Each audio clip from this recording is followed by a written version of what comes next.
présente du fin fond de Limoilou, le Geek contre-attaque avec Éric Lajoie, Simon Boucher et à la mise en onde, le légendaire Mikey G! Bonjour tout le monde, est-ce que ça va bien? En ce 6-7 400.5, mesdames, messieurs. Oui, ben en réalité, pour les gens qui... Oh tiens, je n'ai pas la date avec moi aujourd'hui. Quelle date sommes-nous, bande? Nous sommes le 26 mai. Ah, voilà, 26 mai. Mike qui sauve la situation d'une façon incroyable. Ici, on va remercier l'indicateur de date dans Windows pour ton poste de console. Et faites attention, peut-être que l'autre côté de la vitre, vous aurez un méchant... puisque j'ai un invité cette semaine. Oh, non. Encore? Oh non. C'est le chien dans Duck Hunt ou... Non, c'est un rire dans Mario 64. Non. Ah, c'est le rire. C'est Kefka. Ah. Non, désolé Phil, ça... Pardonnez mon ignorance. Il n'y a pas de problème, on te pardonne. Donc, j'ai avec moi, ici vous avez au micro Simon Boucher, j'ai avec moi ici Monsieur Philippe Jacques, bonjour. Et oui, bonjour tout le monde. Et bien sûr, à la mise en onde, Monsieur Mikey G. Toujours partant. Ben oui, il est toujours là, c'est lui qui a la meilleure fiche de nombre de présences au bâton. Donc... Oui, c'est exactement ce que je voulais dire. Donc, bienvenue au Geek Contre-Attaque. Nous allons tout de suite commencer par notre chronique habituelle du début d'émission. Donc, allons-y gaiement. C'est maintenant l'heure de vous informer.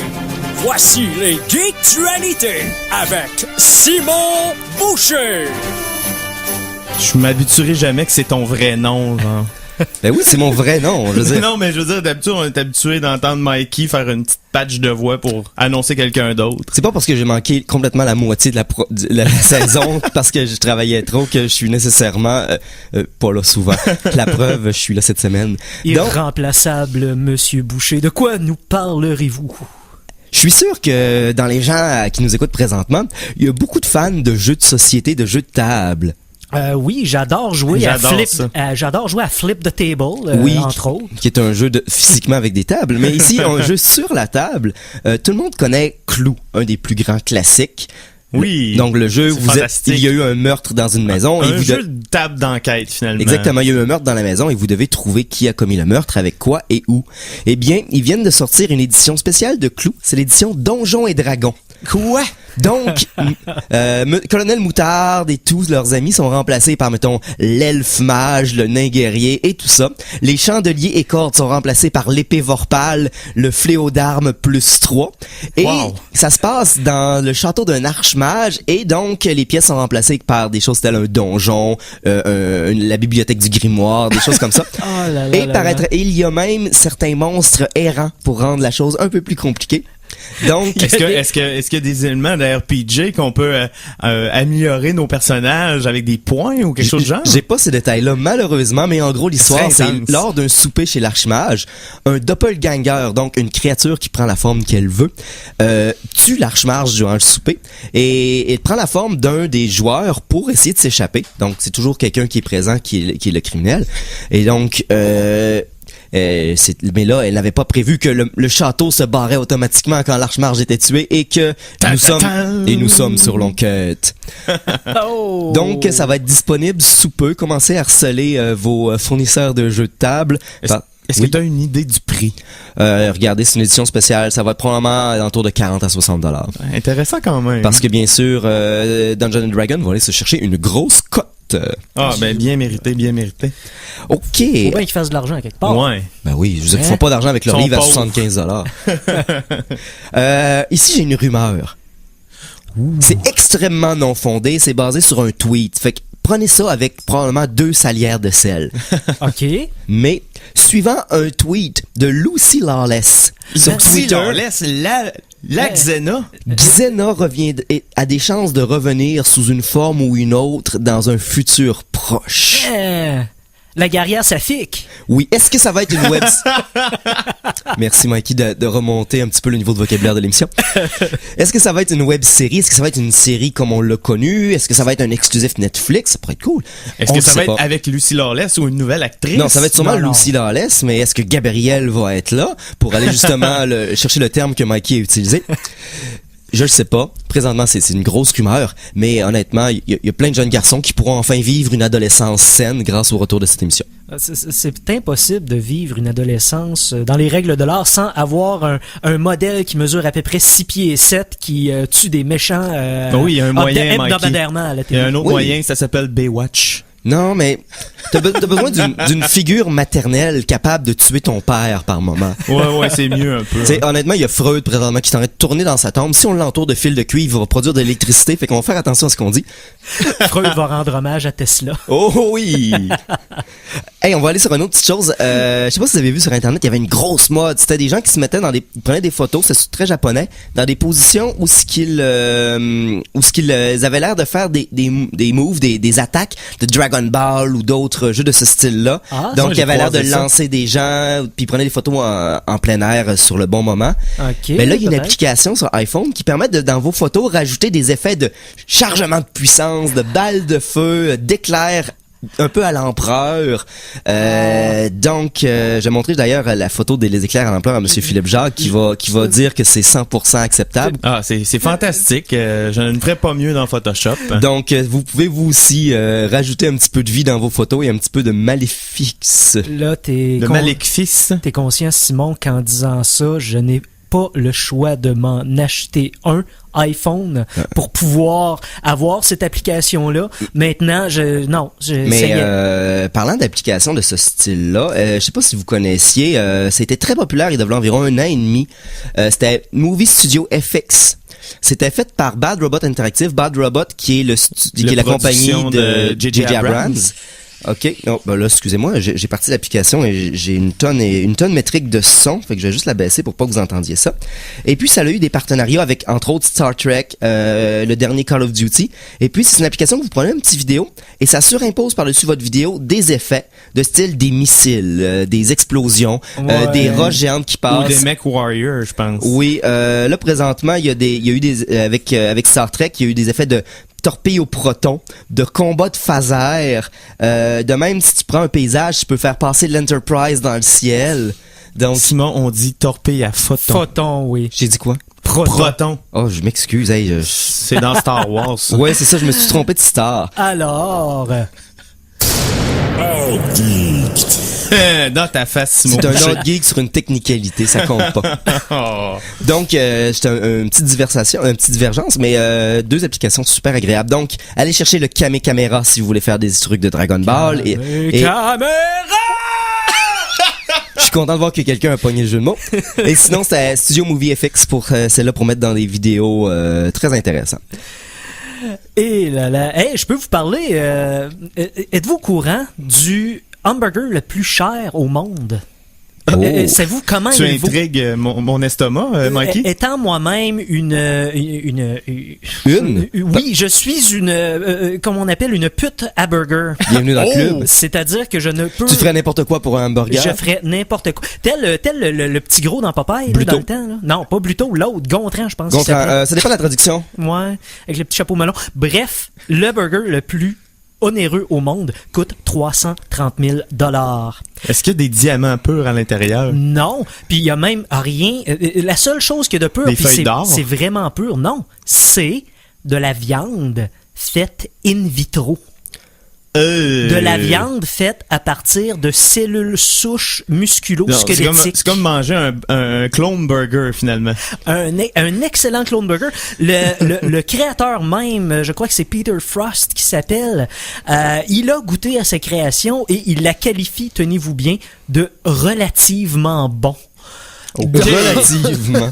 Donc, À ce prix-là, je m'attends un petit peu plus que relativement. Donc, à la place de manger des insectes, on va se pencher sur la viande in vitro, puis manger de la nourriture, toute sauf bio finalement, complètement faite en laboratoire, et on va se vider les poches à en manger. Bon appétit, Mais tout le monde. parlant de burger, toi en parlant de cher, j'en connaissais un autre. C'est un qui est à 666 $. Il s'appelle le Douche Burger. C'est un hamburger, dans le fond, c'est du bœuf Kobe. Dans le fond, avec du foie gras, du caviar, du homard, des truffes, du gruyère importé, qui a été fait avec du champagne, plein de petites choses comme ça. Et en plus, il est emballé dans une feuille d'or. Et le burger, sur le dessus, il était tempé avec un pentagramme pour aller chercher ici le prix de 666 $, avec un genre de fer chaud pentagrammique. Et c'est le Douche Burger. Si vous voulez aussi chercher des burgers très dispendieux, c'en est un autre exemple. Superficiellement bon. Oui. Est-ce que vous voulez un autre petit truc sympathique? Pourquoi pas? Oui. Présentement, au Japon, il y a un problème. Ben, c'est pas un problème, mais c'est une petite complication. Le gouvernement, ils ont été obligés de sortir officiellement et puis de dire que la maison du premier ministre n'est pas hantée. Ah, parce que C'était supposé l'être. Parce que ça fait 5 mois que le président actuel n'a pas encore emménagé. Et il devrait aménager dans la résidence officielle. Et puis là, les gens commençaient à sortir des rumeurs. Ils disent, ben là, peut-être c'est parce que la maison est hantée. Parce que c'est une maison qui a quand même un historique de drame assez horrible. Dans le fond, c'est une maison qui a été bâtie en 1929. En 1932, le premier ministre a été assassiné dans cette maison-là. OK. Et puis, 4 années plus tard, il y a plusieurs membres du gouvernement qui ont été tués là aussi dans un coup militaire raté, qu'au Japon on appelle ça l'incident du 26 février. Et puis là, après 5 mois, les gens se demandaient mais pourquoi est-ce qu'il n'a pas encore déménagé là? Puis vu que la maison avait un historique d'être hantée, ils ont été obligés de dire non, c'est pas parce que la maison est hantée puis le premier ministre a peur des fantômes. Mais non. Donc, ce qui pourrait arriver... Oui, mais tu sais, ils ont fait appel aux Ghostbusters? Non, aux Ghostbusters! Ouais. Avec un U à la fin. Ghostbusters! Mais imaginez le 24 Sussex hanté, je voudrais pas voir ça. Il y aurait un fantôme qui vous réveillerait dans la nuit et dirait « Que voulez-vous? » Il est pas encore mort, Simon. J'y travaille. Oups. Donc, je crois que ça va arrêter ici les geektualités. Oui, je pense que c'est assez. Ouais. Maintenant, divertissons-nous un petit peu en parlant de... Chronique Cinéma!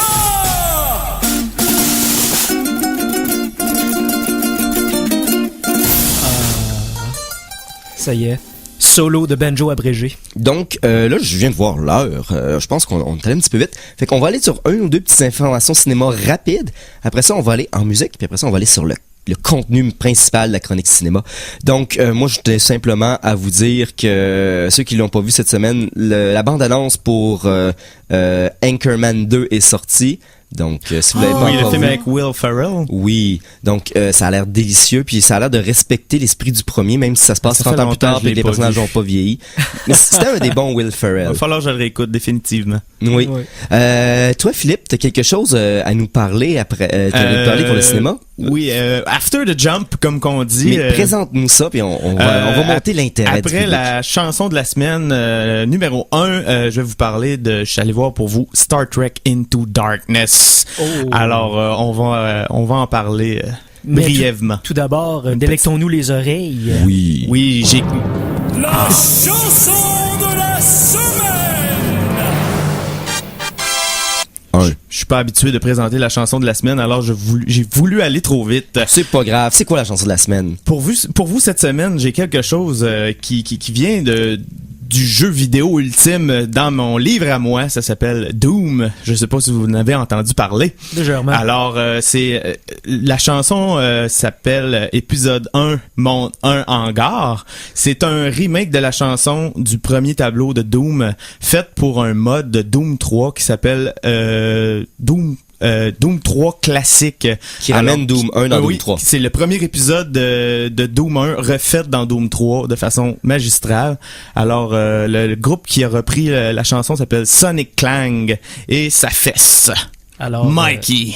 je vous passe ça. Oui.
Après cette chanson de la semaine condensée, vous êtes de retour au Geek Contre-Attaque. Qu'est-ce qu'on a écouté, Philippe? C'était épisode 1, Monde 1, Hangar de Sonic Clang. Et avouez que vous avez envie de buter du démon. Je me sens épiquement puissant.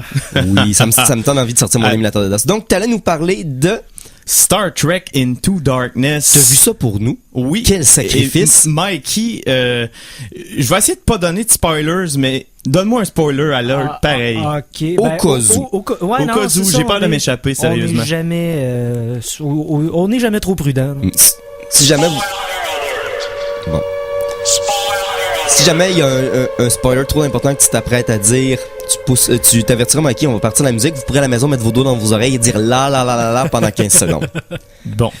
Je m'excuse à l'avance si je vais m'échapper, mais je vais essayer de pas m'échapper. Pour Simon qui l'a pas vu encore, ni Mike, je pense. Ouais, moi je vais aller le voir bientôt, fait que fais attention. OK, on peut résumer le film qui est... J'ai eu un excellent moment au cinéma, je dois l'avouer. Est-ce que c'est à cause du cinéma ou du film? C'est à cause du film. Ah, c'est bon. C'est bizarre parce que le film en tant que tel est comme un rehash du premier de Abrams. Si tu décortiques l'histoire à son minimum, c'est similaire. T'as un terroriste qui arrive, qui veut tuer tout le monde, puis la crew de l'Enterprise doit l'arrêter. En passant par-dessus ses problèmes personnels. C'est ça. Donc... au cours de l'aventure, Kirk apprendra à être responsable. Oh. Spock apprendra à dealer avec ses sentiments. Oh. Uhura est amoureuse de Spock. C'est donc contre nature. Simon Pegg, qui est dans le rôle de Scotty, et le comic relief encore. Simon et Pegg. Le docteur McCoy est là. Ah, ok, c'est bon. Il fait des mauvais jeux de mots encore de façon excellente. Je dirais. Est-ce qu'il y a un petit peu plus de visibilité que dans le premier film? Un petit peu, mais c'est encore, il est sous-utilisé d'une façon magistrale. Je pense que c'est le temps qu'on utilise le personnage parce que faudrait que le trousse soit Scotty et McCoy partent en aventure. Le film. Ouais. Le road trip en navette. Ceci dit, le côté le plus intéressant de ce film-là, pour moi, qui est un gros fan des films avec Kirk et de la série originale, c'est le fait que dans celui-là, on sent que la crew, l'équipage est un peu plus soudé. C'est plus un film de on met tout le monde ensemble dans un vaisseau. Ça a déjà été fait. Maintenant, c'est de les garder ensemble. La magie des personnages là, opère d'une façon sublime dans cette version-là. Il n'y a pas de scènes de moto qui servent à pas grand-chose. Non, il y a plein de scènes qui servent à des...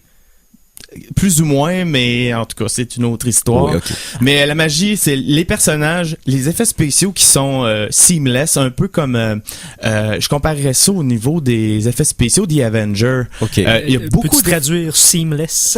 Non, tu peux-tu? Non, je sais pas ce que tu dis. Qui s'intègre de façon naturelle. Parfaitement, ouais, bon, c'est ça. Merci. Merci, Simon. Alors, un peu comme les Avengers, il y a des tonnes d'effets spéciaux, mais c'est tellement bien fait qu'on y voit qu'il y a du feu, okay. pas de fond bleu apparent, etc. Ici, la question sur les lèvres de énormément de geeks, sans demander qui il est, parce que c'est la grande question, mais la performance de Benedict Cumberbatch. Parce qu'il y a beaucoup de choses. Sincèrement, un des meilleurs vilains que j'ai vu au cinéma depuis un bout. Très bien acté, très bien amené. J'attendais ce film-là avec une brique puis un fanal. Ils me l'ont vendu de façon incroyable. Cependant, au niveau des gros fans de Star Trek, ça se peut que vous tiquiez un peu à certains moments parce qu'on prend une franchise qui est de la science-fiction, pas pure, mais assez avancée. Et aussi très science. Très science. On rend ça le niveau de science est équivalent maintenant à Star Wars. Ça veut dire... Des mitochondriens. Ça veut dire... C'est du techno-babble. Ah, ouais. Il y en a toujours vu dans Star Trek. J'ai envie de réécouter les Next Generation. Et puis... ça a tout le temps, oui, mais il y a tout le temps eu un fond scientifique. Oui. Puis au moins, ça se tenait d'épisode en épisode. Ça se tenait. Mais là, au début... Ils font juste aligner des syllabes technologiques une après l'autre qui veulent rien dire. Au début, on éteint un volcan avec de la fusion à froid. Oh, et okay. la fusion à froid, c'est pour faire produire de la chaleur. C'est ça. Fait que, mais ça freeze le volcan. Ça gèle le volcan, mais il y a le mot froid. Fait que le monde, il ne voit que du feu. Je me suis out-geeké moi-même avec mes mots. Puis on a réussi à te déconcentrer. Oui, effectivement. Mais je dirais, c'est un excellent film d'action. De science-fiction. Ils sont pas trop méchants vers la franchise. Je veux dire, ça réduit pas trop la franchise. Il y a beaucoup de petits bonbons pour les fans. En fait, on voit... ce que je peux vous dire, c'est qu'on voit des Klingons. Et il y a un fight avec les Klingons. Est-ce que c'est Il y a des notes dans la musique qui rappellent les anciens thèmes. Les costumes rappellent les anciens costumes. Le combat avec les Klingons est vraiment court, mais incroyablement beau. Est-ce qu'il y a des battlets, je pense? Oui, il y en a. Oh! Il y a aussi... Simon, il y a des tribules. Il y a un tribule. Mais j'étais complètement content de voir ça dans le film. Donc, je le recommande fortement. Cependant, c'est un blockbuster américain. Ouais. Donc, attendez-vous à pas beaucoup de viande sur l'os. Un gros film d'action vraiment fantastique. Mais si vous êtes un gros fan des Star Trek côté science-fiction, c'est pas un film qui va amener cet aspect-là plus. Le film prend son temps un peu pour développer les personnages. C'est pas action. Puis, mais le film va très vite.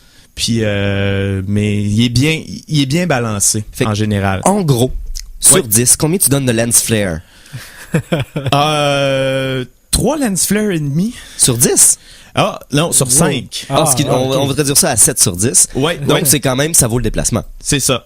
Ah, c'est excellent, c'est excellent. Toi, tu l'as vu en IMAX? En IMAX 3D. Original? Oui. Bon. Non, je l'ai vu en français. Donc, traduction, fait pas trop mal? J'ai pas remarqué d'Yves Corbeil au détour. Dans ce cas-là, on va enlever un point ici parce que tout bon film contient Yves Corbeil dans sa traduction. Ok, je te l'accorde. Edgar Fruitier donne un demi-point, mais c'est pas ici qu'on a affaire. Joël Legendre en enlève 3. Joël Legendre enlève toujours des points. Moi, j'ai le goût de parler un petit peu de ça, là. Oui, vas-y. Chronique jeux vidéo!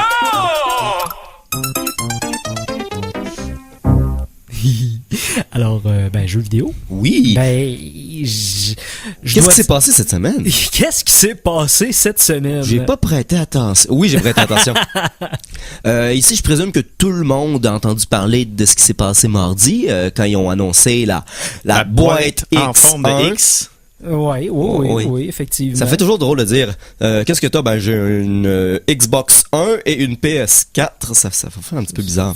À part la Kinect qui détecte les battements de cœur, c'est la seule affaire que j'ai retenue de vraiment comme. Le problème, c'est que ici on voit une tendance que Microsoft fait déjà de plusieurs années. Si vous vous rappelez l'E3 l'année dernière, Microsoft avait passé plus de temps à parler des intégrations ESPN, des sites de sport, que de jeux en général. Puis ici, on voit que leur lancer sur contrôler votre salon, c'est ça qui s'en vient. Ceux-là qui ont donc vu l'événement peuvent savoir que, bien sûr, 90% présentement des choses qu'ils ont annoncées, c'est si vous êtes aux États-Unis, mais on va quand même le parler. La Xbox 1 va se connecter sur votre boîte de câble distributeur et va prendre le contrôle de votre câble grâce à des commandes vocales Kinect ou grâce à la manette. Donc, bon.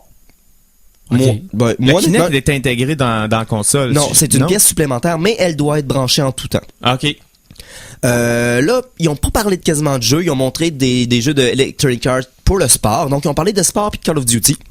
Ici, on voit qu'ils ont un certain public en tête. Pour ce qui est des jeux de sport, c'était tout du pré-rendu dans l'engin, mais c'était tout du pré-rendu. Ça a été avoué par Electronic Arts. Sinon, Call of Duty, c'est Call of Duty. Je m'avancerai pas trop là-dessus. Mais il y a un chien. Beaucoup de journalistes ont dit d'ailleurs que le chien de Call of Duty a volé le show parce que le reste était un petit peu ennuyant. Ils disent, là, pour les jeux, vous allez attendre à l'E3 dans quelques semaines, mais, je veux dire, tous les sites de jeux, là, ils regardaient puis ils en ont même pas parlé. C'est un petit peu triste pour ça ici. Non. Ça fait un gros contraste, mais la machine va être intéressante. Le fait ici que Kinect peut apporter des choses intéressantes pour le jeu. Exemple, si on prend le Call of Duty qui a un chien et on dit que ce serait possible de donner des commandes vocales au chien dans le jeu, c'est comme dire Rex attaque ou Rex fait le mort. Fait que ça peut quand même être un petit gadget intéressant pour donner des ordres. T'as bien résumé ça, gadget.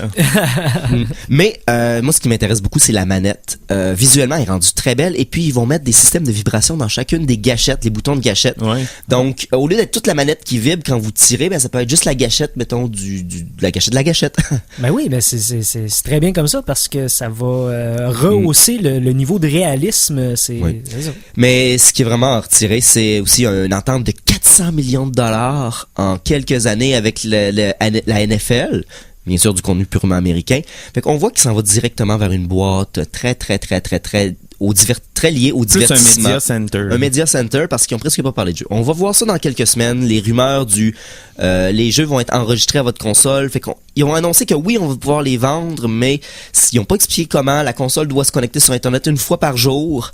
Il y a plein de petits détails. Ils ont plus amené de confusion sur ces détails-là que de nouvelles informations. Fait que je pense que pour nous, les gamers, il va falloir vraiment attendre le 3 pour avoir le point juste sur cette console-là. Mais Simon, il y a eu un autre annoncement par rapport au Xbox One. Oui, ben on peut faire ça rapidement, oui. Oui, il y en a qui en ont peut-être entendu parler, mais Spielberg a confirmé qu'il s'occuperait de faire une série télé de Halo. Bien sûr, disponible uniquement sur la Xbox. Oui, mais il produirait et dirigerait cette série-là. Alors, ça pourrait être intéressant, surtout par Spielberg. Là, oui, ben, j'imagine pour amener quelque chose. Band of Brothers, fait avec des Spartans puis des soldats de l'espace, ça peut être intéressant. Ben, d'ailleurs, Spielberg lui-même s'avoue être un grand gamer. D'accord, s'il a joué pas mal à Halo, c'est peut-être la bonne personne pour le faire. Bon. Donc, nous, on va s'en aller en pause publicitaire et au retour, on vous garde une petite chronique spéciale.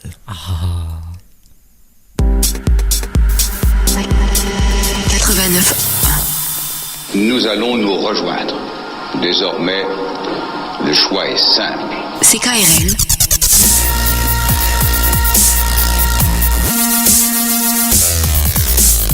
Québec. Nights in white satin, never reaching the end. Letters I've written. Après des années de silence. Alors, madame, est-ce que ça faisait? Oui, mais je vais prendre juste le chemisier. Donc, le chemisier. En plus, je vous donne un jeans, une veste cintrée, la jupe, un cardigan, une écharpe en soie, les 2 t-shirts, un col roulé, une ceinture, le pantalon et le petit top en laine super mignon. Ça va être tout? Attendez-vous à plus. Avec la carte boutiquevoire.ca, vous recevez jusqu'à 40% de plus chez vos marchands favoris. Passez nous voir sur boutiquevoire.ca. CKRL est à la recherche d'animateurs pour l'émission Nouveau Cru les après-midi de semaine de 13h30 à 15h30. Informez-vous à programmation@commercialckrl.qc.ca ou téléphonez au 88 640 25 75 poste 210.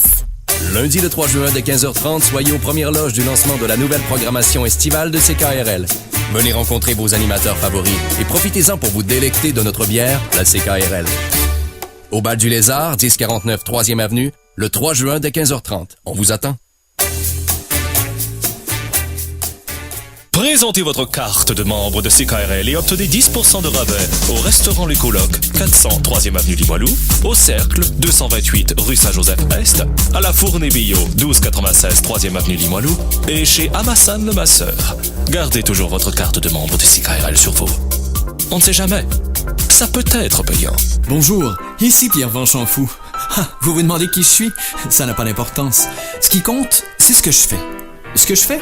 De courtes capsules folles et frivoles qui servent à agrémenter cette sympathique émission matinale qui s'intitule Les Matins éphémères. Je vous invite donc à déraper avec moi du lundi au vendredi, quelque part entre 7 et 9 heures, à CKRL, moitié velours, moitié dentelle. Tous les jours de la semaine de 7h à 9h, la boîte à pain Café Napoli vous présente Les Matins éphémères, l'émission matinale de CKRL. La boîte à pain Café Napoli, c'est une boulangerie et une sandwicherie. Les pizzas et calzones sont cuites au four à bois et nous avons un grand choix de salades variées. Venez faire un tour au 396 3e Avenue et au 289 Saint-Joseph. 88 977 75 71. La boîte à pain Café Napoli. Un savoir-faire qui se goûte. Alors attention, ici c'est François Pérusse. Et ce que vous écoutez en ce moment, c'est les Geeks contre-attaque. Fait que, watch out. À CKRL 89,1.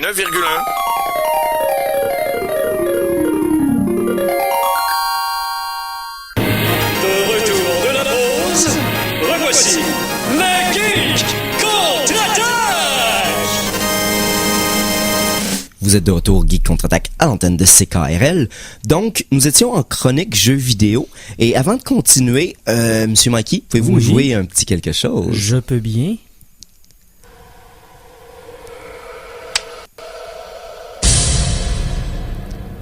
Mystère. Zach, they're here.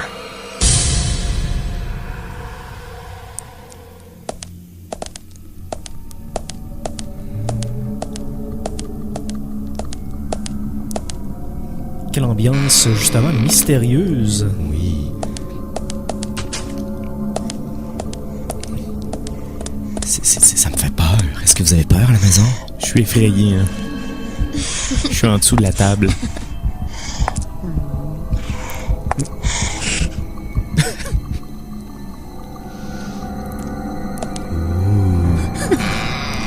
On va arrêter là, ça fait beaucoup de portes en quelques instants. Qu'est-ce que tout cela? Moi et Philippe, et moi, un peu plus par l'après, nous avons joué cette semaine à un jeu. On a sacrifié du temps pour vous, encore. 3 heures ensemble, et moi, j'ai joué presque à tous les moments que j'avais disponibles au cours de la dernière semaine. Oh mon Dieu. Oui, même ma copine n'arrête pas de me dire, Simon, peux-tu continuer à jouer? J'aime ça te regarder quand tu joues à ce jeu-là. Et je vous avertis tout de suite, nous avons joué ici à Deadly Premonition, parce que là, il y a environ 2 semaines, ils ont ressorti l'édition du directeur. Et c'est un jeu spécial. Pour commencer, ça détient un record Guinness, le jeu avec les notes les plus polarisées. Ouais. Donc, c'est les extrêmes. C'est soit des 0, 1, 2, 3 et des 8, 9, 10. Il y a très peu de notes moyennes pour ce jeu-là. Ce n'est que des extrêmes. Wow, et ok. pourtant, j'y mettrais tellement la note moyenne. Mais je me retrouve dans votre descriptif, ça m'interpelle. En gros, Deadly Premonition, c'est un jeu japonais qui de survie horreur, un peu, on pourrait dire Resident Evil. Silent Hill un peu aussi. Silent Hill aussi. Et puis, c'est spécial. C'est tout ce qu'on a à dire présentement. Moi, ce que je pourrais résumer, ça pourrait s'appeler Cutscene the Game. Oh! Parce qu'en 3 heures de jeu, on a eu 3 scènes de combat, moi pis Simon, qui ont duré à peu près 15 minutes chaque. On a tué des zombies qui bougeaient pas beaucoup. Puis tout le reste, ils disaient « Kill me, I want to die » avec des voix louches. Puis tout le reste, c'était des cinématiques ou un monde ouvert vide. OK. En gros, si je vous conte l'histoire de base, vous êtes Francis York Morgan, un agent du FBI qui est envoyé dans un petit patelin minable pour le meurtre violent et horrible d'une jeune femme. Donc, l'histoire commence, vous êtes dans votre voiture, une genre de gros muscle car, une grosse voiture avec des rayures, et pendant que vous parlez à votre ami imaginaire, vous êtes au téléphone, vous faites de l'ordinateur, vous fumez, et vous conduisez, vous faites un accident en rentrant presque dans des écureuils qui font des bruits de singe. Hey, surprise! Oui. Et vous êtes à Greenvale pour tenter de résoudre le meurtre. Mais le problème, c'est que ça a été écrit par un psychopathe. Okay. On pourrait dire ça. C'est un jeu que le développement a commencé en 2004. Il est sorti en 2010. Le jeu a été passé à deux doigts d'être cancellé presque 5 fois. Aussi, le niveau de graphique est douteux, oui. Mais c'est parce qu'il a commencé à être développé en ayant en tête la PS2, mais avec le temps... il est sorti qu'au PS3 à la base. C'est ça. Avec le temps, il est sorti juste au PS3. Là. En parallèle, ma copine joue présentement à Final Fantasy X et je dirais que les graphiques de Final Fantasy X sont légèrement au-dessus. Puis ça, c'est un des premiers jeux au PS2. Wow. Okay. Les sons sont horribles. Vous entendiez tantôt les talons hauts. En réalité, c'est les souliers de l'agent du FBI. Non, il était pas en cheval. Là. Non. C'est un jeu, un monde ouvert, une carte ouverte où vous conduisez une voiture qui se conduit aussi bien qu'un chariot d'épicerie dans de la gravelle. Le jeu a une obsession maladive sur la nourriture. Vous êtes toujours en train de parler de nourriture, puis d'être au restaurant du coin à parler de nourriture. Puis votre café vous parle. Le café vous parle pour vous dire des messages. Alors, en fait, le personnage principal est complètement obsédé par le café. À chaque fois qu'il voit un café, Il faut qu'il en prenne un puis qu'il en parle. Le personnage principal passe son temps à parler à un deuxième personnage qui s'appelle Zach. Et les théories, un petit peu comment ça fonctionne, Zach semble être le joueur. Vous êtes donc une double personnalité du personnage du jeu à qui il vous parle tout le temps. Et chose incroyable, ça honnêtement, c'est ce qui me fait jouer au jeu sans arrêt. Lorsque vous vous promenez en voiture par moment, vous allez avoir une possibilité de parler. Vous faites X et vous allez avoir le personnage va avoir une longue conversation avec vous sur le cinéma des années 80, mais de façon encyclopédique. Donc, il va commencer à parler de jazz, et puis là, il va faire jazz développé par le seul et l'unique en telle année, puis là, il va faire un parallèle vers Retour vers le futur, où ce qu'on voit jazz 10 en hologramme, et puis là, il va faire le monsieur ici, Éric Lajoie, quand tu vas nous écouter, notre ami animateur, il fait un long discours sur le film Reno Williams, un faux James Bond très mauvais. Il parle de Remo Williams. Il parle de Remo Williams. Mais tout c'est ça, incroyable. Récité d'une façon trop encyclopédique. On dirait qu'ils ont rouvert la page de IMDb puis qu'ils la récitent mot pour mot. C'est pas très naturel. Là, ici, c'est l'édition du directeur. Il y a des choses qui ont été arrangées. Le jeu est plus facile. Le fusil se manie. Ce qui se faisait pas vraiment avant. Ils ont baissé le volume des effets sonores qui sont extrêmement bruyants, mais qui est encore pire que ça sur l'édition originale. Oui, parce que tout ce qu'on entendait, c'était les talons hauts, entre gros guillemets. C'était tellement intense. Mais là, on a l'air de dire, bon, les graphiques sont mauvais, le jeu se contrôle mal, c'est un petit peu n'importe quoi, mais pourquoi est-ce que je suis pas capable d'arrêter? Parce que c'est Twin Peaks, le jeu, avec de l'acide. C'est en plein le descriptif qui me vient, c'est en plein le mot qui me vient en tête. Twin Peaks. Ils ont été obligés de changer le nom durant le développement parce que c'était trop proche du nom d'un épisode de Twin Peaks, justement. OK. Donc, c'est des mystères. Il y a le tueur en manteau de pluie, des histoires de zombies que rien n'est expliqué, mais c'est pas ça qui est important. On vient dans ce jeu pour savoir qu'est-ce qui se passe, pourquoi est-ce que tous ces personnages clichés qui bougent comme des pantins désarticulés, qu'est-ce qu'ils font ensemble? Pourquoi est-ce que l'homme en chaise roulante avec un masque de tête de mort et un masque à gaz commande un sandwich à la dinde confiture et au gruau?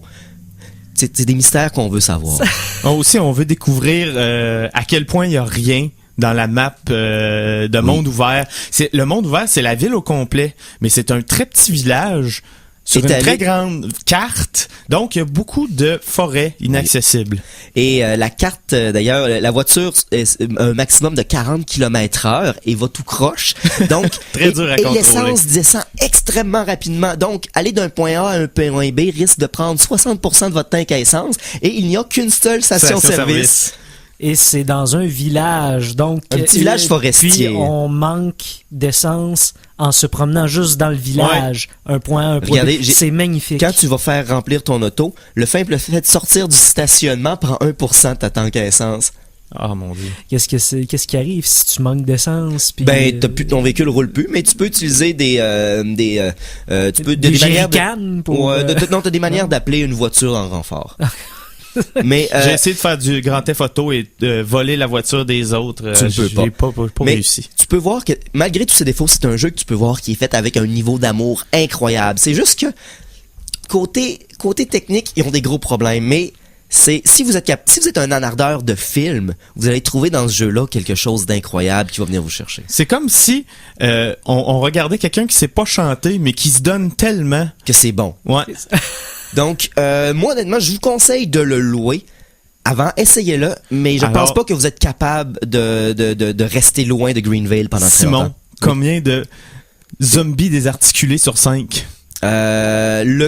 Zach, tu sais, le café me dit de lui donner facilement 8 zombies désarticulés. Sur 5? Sur 5. Sur 5. Oh, wow! Donc, avant de continuer la dernière chronique, on va aller rapidement en chanson. C'est une des chansons, justement, du jeu, mais refaite dans Mario Paint. Donc, ce qu'on parle ici, c'est de... La chanson de la semaine 2!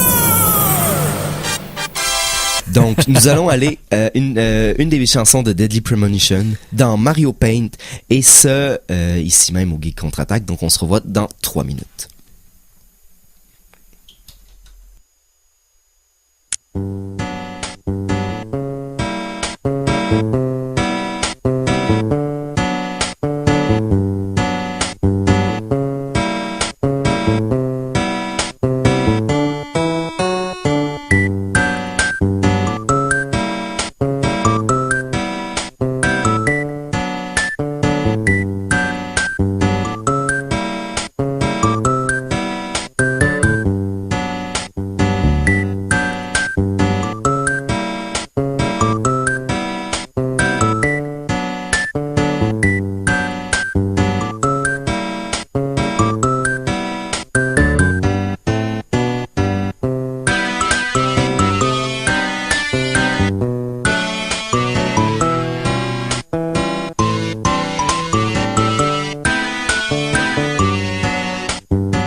Yeah.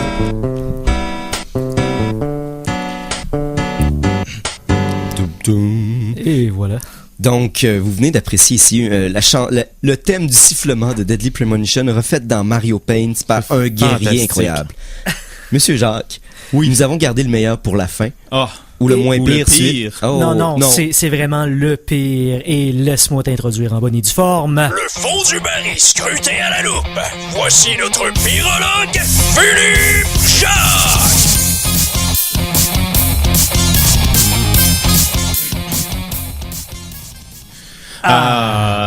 Le 14 juin 2013 marque le retour au grand écran de l'Homme d'acier, mesdames et messieurs.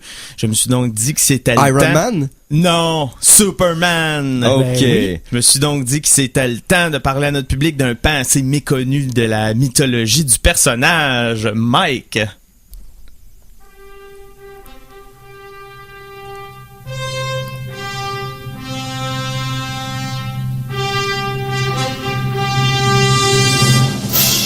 Est-ce un oiseau?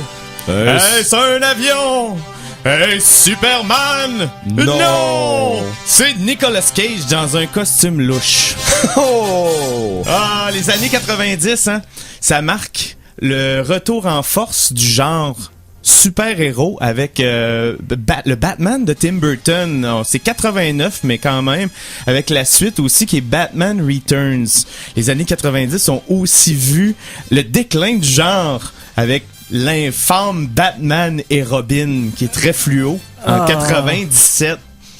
Avec le recul, faut avouer que l'ère du temps a infusé des saveurs assez étranges à nos personnages de super-héros classiques, mais malgré tout, la Warner Bros. A décidé que c'était le temps de ressusciter la franchise de Superman, qui était morte en partie à cause du douteux Superman 4 en 87, mais surtout pas aidé pantoute par la paralysie de Christopher Reeve en 95. Mais voyons donc. Donc, ils ont été obligés de le changer. Oui. Et dans tous les choix de personnes incroyables sur Terre, ils ont choisi... Nicolas Cage. Wow. Mais je vous explique. Pourquoi? Ça a été la base pour un film qui s'appelle Superman Lives, qui n'existe pas. Et on va voir pourquoi. Pour ceux qui ne le savent pas, Superman Lives est un film qui a été dans les plans de la Warner pendant une décennie au moins. Plusieurs personnes à Hollywood ont été attachées au projet à un moment donné à un autre, mais le line-up final est assez prometteur, voire même mythique. On parle de Tim Burton à la réalisation, Kevin Smith, le gars de Clerks. Un gros fan de bande dessinée. Et voilà, à l'écriture, c'est Silent Bob dans J. Silent Bob. Un alpha geek. Oui, et c'est ça, Nicolas Cage dans le rôle de Superman. Pourtant, il y a eu multiples versions de script avant même que Kevin Smith soit engagé. Le travail a commencé au début des années 90 sur le script, mais en 92, un petit événement dans le monde du comic book qu'on appelle Death of Superman est arrivé.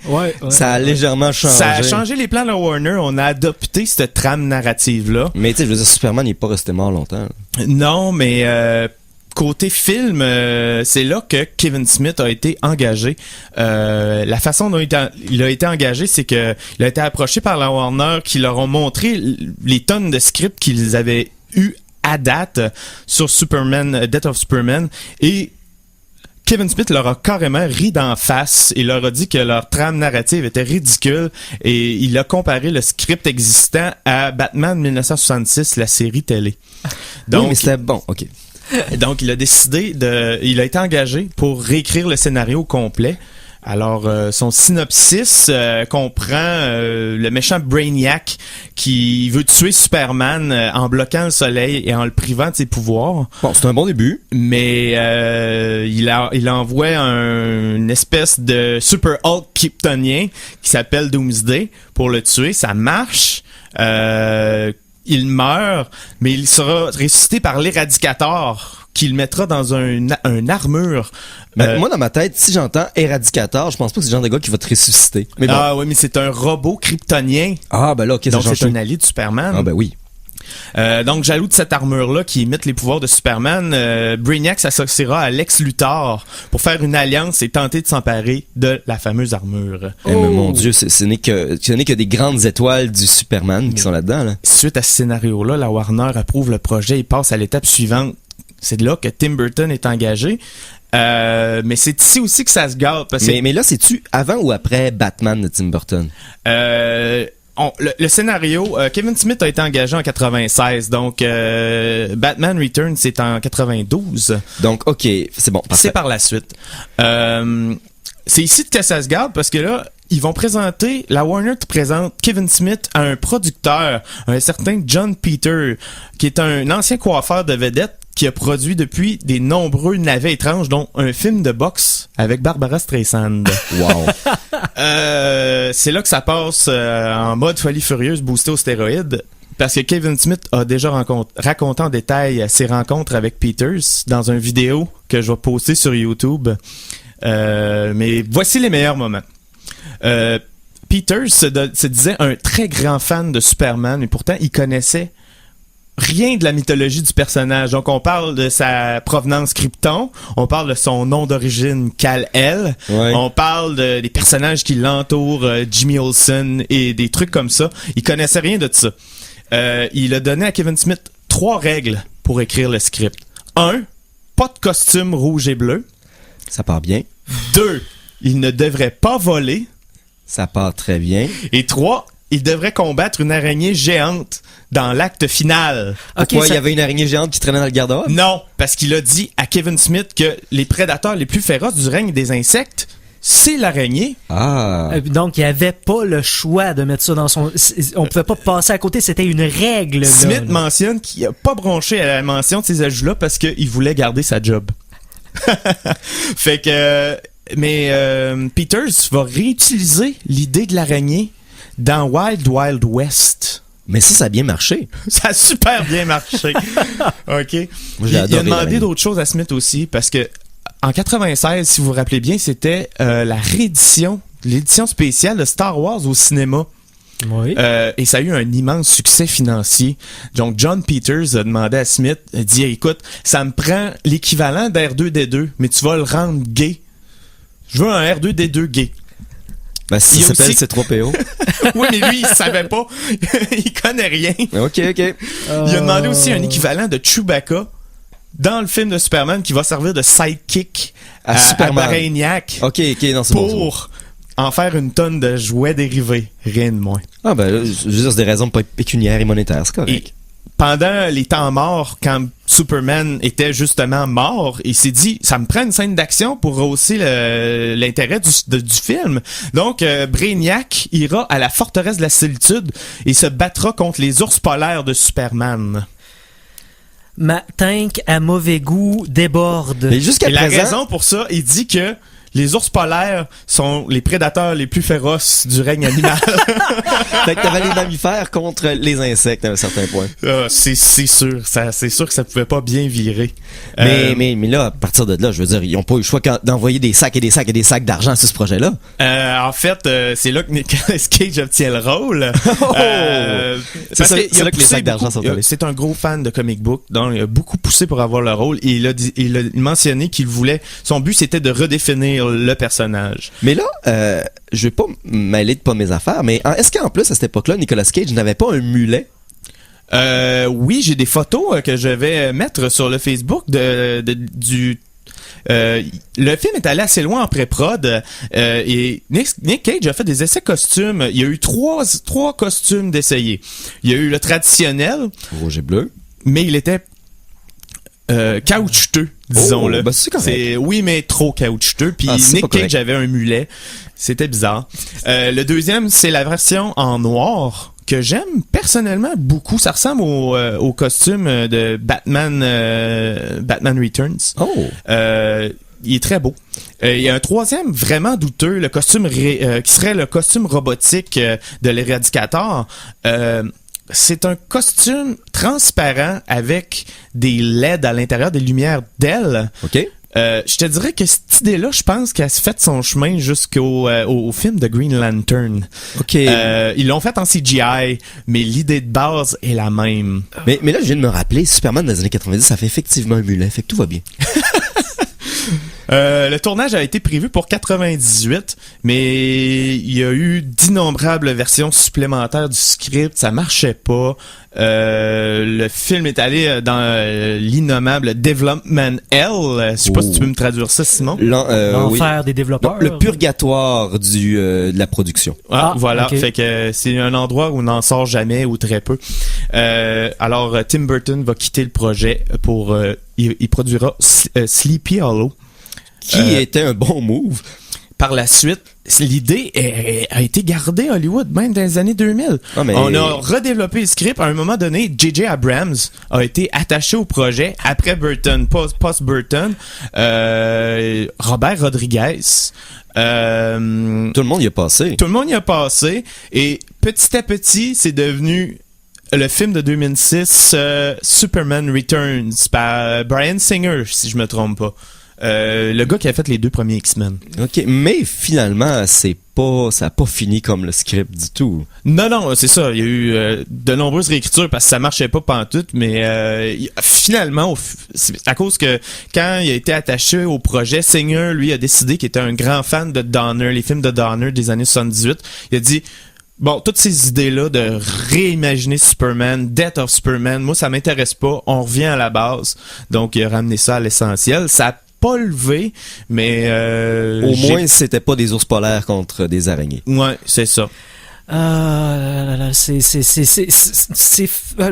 mon réservoir de mauvais goût est plein, là, je pense qu'on... Ça aurait pu donner un bon film, on sait pas, on le saura jamais. Il y a eu un Kickstarter pour faire un documentaire sur le sujet, alors ça va sortir bientôt si on est chanceux. D'ailleurs, pendant le Kickstarter, ceux-là qui nous ont aidé à faire que le Kickstarter sur Weng Weng réussisse, nous sommes fiers de vous annoncer que oui, il y aura donc un film sur Weng Weng, le nain thaïlandais qui fait du kung-fu. Un film documentaire.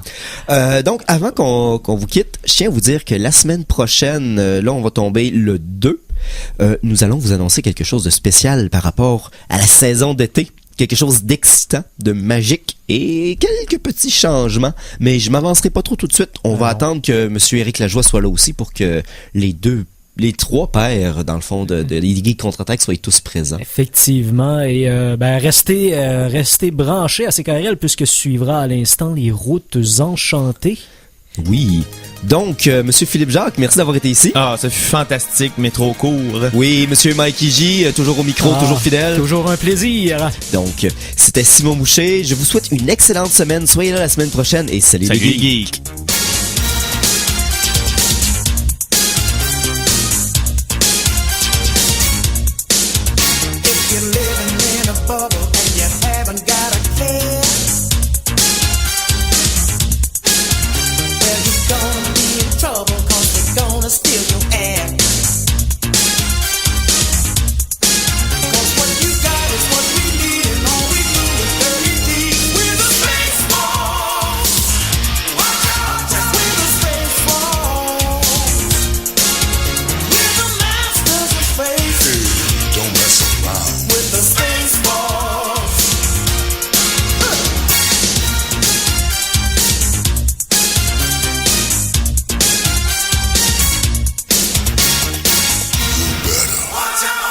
Ha ha ha!